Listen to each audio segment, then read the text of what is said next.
Management by Objectives, MBO, is a process of defining objectives within an organization, so that management and employees agree to the objectives and understand what they need to do in order to achieve them.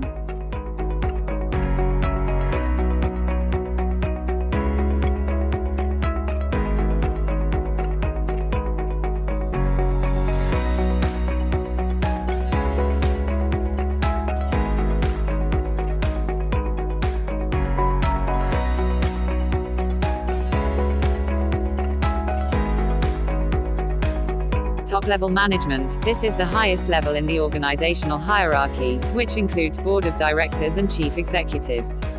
They are responsible for defining the objectives, formulating plans, strategies and policies.